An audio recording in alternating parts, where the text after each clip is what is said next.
Here's your First Warn Weather Forecast First, sponsored by Anderson Collision Center. Visit driveanderson.com. It is a cool afternoon across the state line today. Our temperatures have only made their way into the low 70s for many of us and still sitting in the upper 60s at this present time. 67 the current temperature in Rockford, but our dew points across the region are in the 50s, indicating still quite a bit of drier air. Not quite the case a few thousand feet up, as we do have some cloud cover that has remained in place. Overcast skies will remain the picture as we head into the evening tonight, but gradually clearing as we get later and later into the night. Our temperatures will then fall, dropping back down into the low 50s for those overnight lows. We warm again as we get into tomorrow, back up into the mid 70s. I'll let you know how long this cool stretch sticks around and when we see our next chances for rain again coming up in your most trusted forecast a little later. Breaking right now, Sangamon County Sheriff resigns the threats he faced after the death of Sonia Massie. Plus, a state line eyesore is said to be demolished when the Garden Hotel could be knocked down. And strengthening bonds with the community. The local police department inviting neighbors out for an afternoon of family fun. Live from WTVO 17, this is Eyewitness News at 5. Good evening, I'm Mimi Murphy. And I'm Wendell Woodbridge. Breaking news out of Sangamon County. Sheriff Jack Campbell announcing this afternoon that he is retiring by the end of this month. He was first elected in 2018 and served in law enforcement for over 30 years. Campbell said in a news release his career's been dedicated to improving and protecting the community. But that came into question when he took no responsibility for the shooting death of Sonia Massie by one of his deputies. Questions also have centered around the hiring of Sean Grayson, who's charged with Massie's murder. Campbell said in his release, "It's become clear that the current political climate has made it nearly impossible for me to continue effectively in my role. Some in our community want me to pay the price for that person's actions, even threatening that I pay that price with my life, my family's lives, or the lives of my deputies." He says he will resign by August 31st. Meanwhile, the former Sangamon County Sheriff's deputy charged with killing Sonia Massie will remain in police custody until his trial.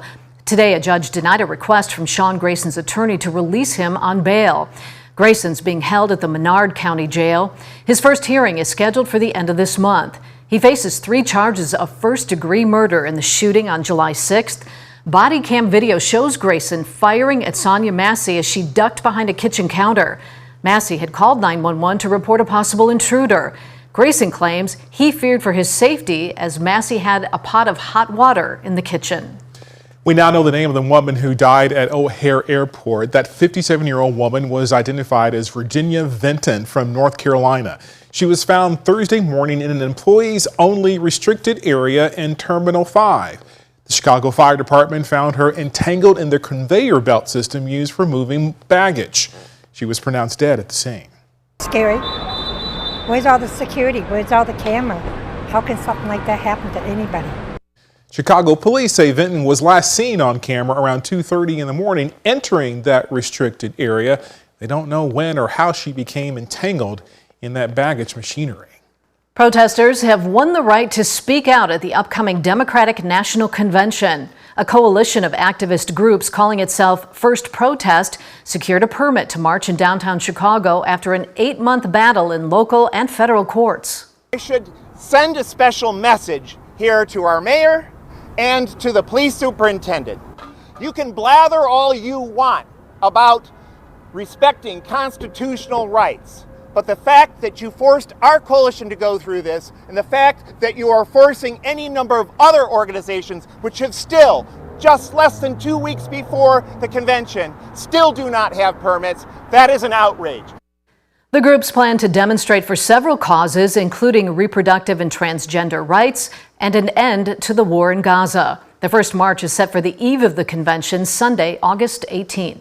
The State Line City receives offers to demolish a vacant hotel. Today, South Beloit opened sealed bids to demolish the Garden Hotel on Dearborn Avenue. It's been closed for a while and to many just an eyesore. The city has received 12 bids for the project. The Garden Hotel has been vacant and owners have been stopped just maintaining the site. The demolition includes removing all buildings and contents at the site, as well as controlling erosion and restoring the lot for future construction. South Beloit City Administrator says it could cost between $1.3 and $1.9 million to knock down that building. I am thrilled at the opportunity. It's one step at a time. Nothing happens fast in the development arena. But the idea of getting that building knocked down is step one. You know, I can't wait in the spring to see the grass growing and have it just be a beautiful, lush field. Now the plans will be reviewed before the City Council decides which bid will be chosen on August 19th. A local nonprofit finishes a 4-year-long expansion project. Rock House Kids has completed its move into the final portion of their building on 7th Street. Since 2020, the organization's been raising funds to renovate the space. Now Rockford teens and children can experience several new spaces, including 3 classrooms, a gym, and a game room. Rock House says with the project complete, they now want to have every age group at their building at the same time 4 days a week. Some State Line students are back in the classroom this morning. The school year kicked off for freshmen at Hononegah High School. The early start gives them a chance to learn the school's layout before the rest of the students start next Wednesday. Other school districts are also gearing up to welcome back students. You can find a full list of all the State Line district start dates on our website, mystateline.com. Tonight, the Illinois State Board of Education is launching a $6 million campaign to recruit school teachers. It is to address the serious shortages in the industry across the state. The campaign is especially for bilingual education and special education teachers in rural and urban communities. The Board of Ed says its annual unfilled positions data collected from all Illinois districts show more than 4,000 unfilled positions, school teaching positions. The data shows as of October 2023, a third of those vacancies are in special education. A college ID might not be enough to get student discounts anymore. Wall Street Journal report says while several businesses do offer major discounts for college students, some are starting to crack down on people out of college still using their ID looking for deals. Verification companies are now being used to track data sources to verify if a customer or a person really is still in college. The report says Sheer ID is one of the credentials verification companies helping brands validate eligible customers. The report adds Sheer ID helped prevent $2 billion in fraud in the last year.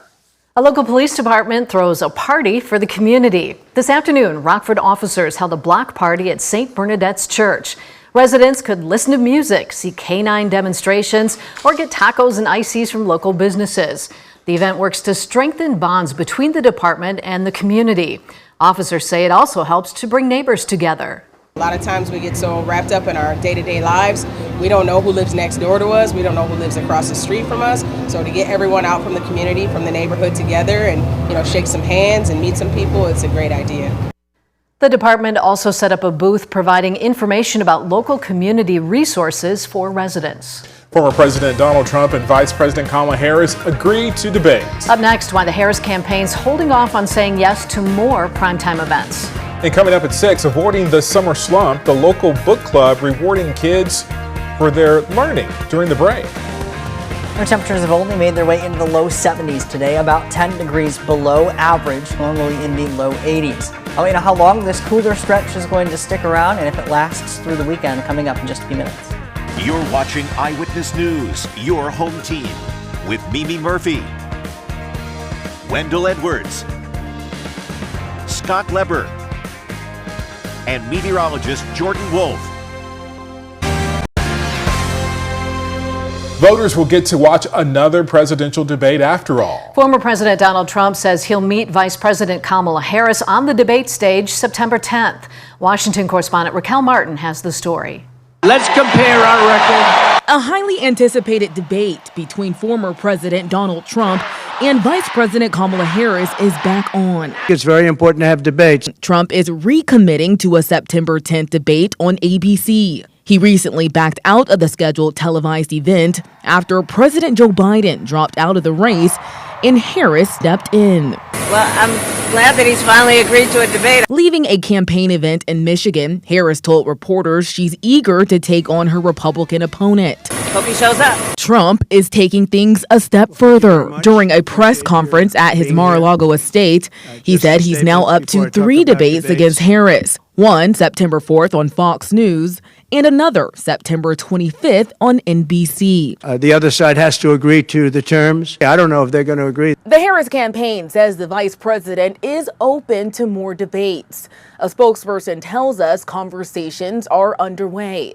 Political analyst Todd Belt says debates offer each candidate a chance to make their case to undecided voters, who, according to polling, will likely decide the outcome of the race. Both sides have so much to gain. The June 27th CNN debate between Trump and President Joe Biden did not have a live audience, and candidates' mics were muted to avoid interruptions. So far, ABC has not laid out the format or terms of their September 10th debate. In Washington, Raquel Martin. Here in the state line, it was a nice day with temperatures just reaching into the low 70s. For some, an ideal weather day. After the break, meteorologist Jordan Wolf tells us about the cool and dry weekend ahead. Now, your first warned weather forecast from meteorologist Jordan Wolf.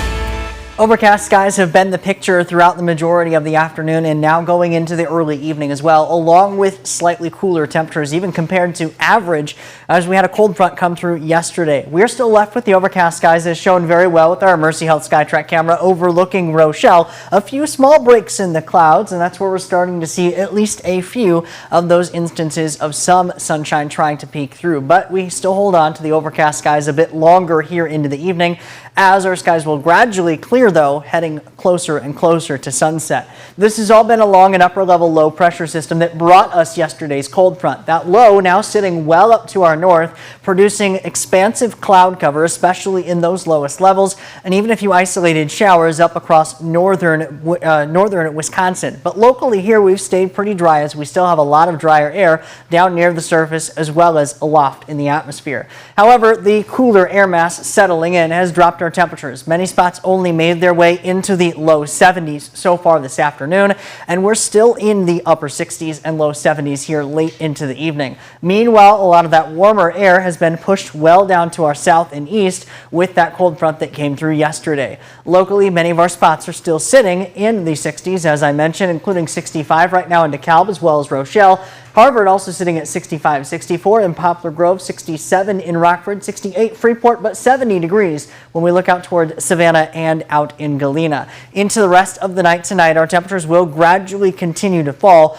back down through the 60s into the 50s. With the clearing skies that we get, we're going to drop all the way back down into the low 50s for those overnight lows. Underneath, partly cloudy and then eventually mostly clear skies. That cooler stretch settling in has actually gone close to breaking a couple of records here in the state line. We're not quite going to get there, but at least coming pretty close. As some of the cooler temperatures settling in, we're actually seeing the record cool high temperature for today was actually 70 degrees. We've so far hit 73, so we're not quite going to break that record, but we did come within a few degrees. Meanwhile, the record low temperature for tomorrow's date, 48 degrees, and we should fall back down into the low 50s, but if we fall a couple degrees more, we may get, once again, pretty close to breaking another record. That cooler stretch in there because we have that upper level low pressure system sitting overhead, and for the most part, that has actually kept a lot of the moisture down to our south and to our west, and that's going to be the case as we head through the weekend, leading to that really cool and comfortable stretch over the next few days. But once that starts to pull away, we see a bit more moisture return getting back up into the region, especially south and west of the state line, allowing for at least scattered rain chances to build in as we head into Monday and possibly once again as we get into Wednesday and into Thursday. In the meantime, though, we're still not looking at much in the way of rain chances as we get closer to that mark, and we're also seeing that cooler stretch settling in as well. Our temperatures are going to remain well below average through Saturday, Sunday, and into Monday, but we will at least get closer to that average mark in the low 80s once we get into Wednesday, and going into Thursday, starting to get a little bit closer to that mark and possibly even a degree or two higher than average. In the meantime, though, a lot of sunshine throughout the partly cloudy skies for Saturday and for Sunday. Monday does bring us a few scattered rain chances, although not anything too significant, but we are going to at least see that potential for some of these scattered rain chances building back in as we get closer and closer into the low 80s with those temperatures, along with a little bit more humidity and those rain chances along with some thunderstorms building in as we head into the middle and end of the week. Thank you, Jordan. Scott's in next with sports. Another Crosstown Classic opens up tonight in Chicago with a great pitching matchup. And Scott will key in on one Chicago Bear to watch out for tomorrow in their preseason game. Now sports with Sports Director Scott Lever. The dog days of August baseball get a little spicier tonight in Chicago. The Cubs and White Sox will open up a two-game Crosstown Classic series at Guaranteed Rate Field. Cubs won their two earlier meetings this season at Wrigley Field. Tonight's pitching matchup is an excellent one. Jamison Tyone and Garrett Crochet will be on the hill. Tonight's game also marks Grady Sizemore's first game as the White Sox interim manager. It's a 7-10 start. Well, we'll all be watching to see how Caleb Williams looks in game action for the Bears. They're going to play another preseason game in Buffalo tomorrow at noon. And the guy on the Bears defense to keep an eye on is second-year defensive tackle Gervon Dexter. He has looked great in camp. Yeah, I feel way different, man. Almost a totally different player just because I know what to expect now. I know the playbook. I know what it's supposed to look like. I know where I'm supposed to be when I finish a play. So I feel totally different. The Packers will take the field in Cleveland tomorrow afternoon against the Browns, and Jordan Love will see some action, not much. This game is more of a test to see who Love's top backup will be this season. Will it be Sean Clifford or Michael Pratt? Clifford struggled at the start of camp, but he has performed better lately, and he wants to keep that going. Probably just continue what I've kind of found in the last 2 weeks for me personally. I thought that the first week, just with everything going on and getting one's reps and how fast the game was going, I just thought there was a lot of overthinking. And now the last 2 weeks, family night kind of capped it for me of I feel like I'm back. Even in college, like it was kind of always right before game time, get a little bit of butterflies, and then after the first snap, you know, I was always normally good. So I can imagine right now I feel good, no nerves. We're going to have that Packers-Browns game tomorrow on Fox 39. The kickoff will be at 3:25. The pregame show will begin at 3 o'clock. Former Ice Hogs head coach and former Blackhawks assistant Mike Havlin is back in the NHL. He's been hired as an assistant by the Columbus Blue Jackets. Havlin spent the past 2 seasons with the Blue Jackets AHL affiliate, the Cleveland Monsters, as an associate coach. That's sports. We'll be right back. Skies will gradually clear on the First Warn Interactive Radar, brought to us by Rockford Glass & More as we head into the night tonight. Temperatures will also then start to fall, getting back down into the low 50s for the overnight lows, getting once again very close to where we were just last night. Another few cool overnight lows in store, along with some cooler afternoons through the weekend. High temperatures will only make their way back up into the mid-70s with partly cloudy skies throughout the next few days. But rain chances gradually working back in as we get closer to Monday afternoon. Some scattered chances there, and then returning with a few thunderstorm chances for the middle of the week, along with slightly warmer temperatures. Thank you, Jordan. And thanks for joining us. We'll see you again at 6.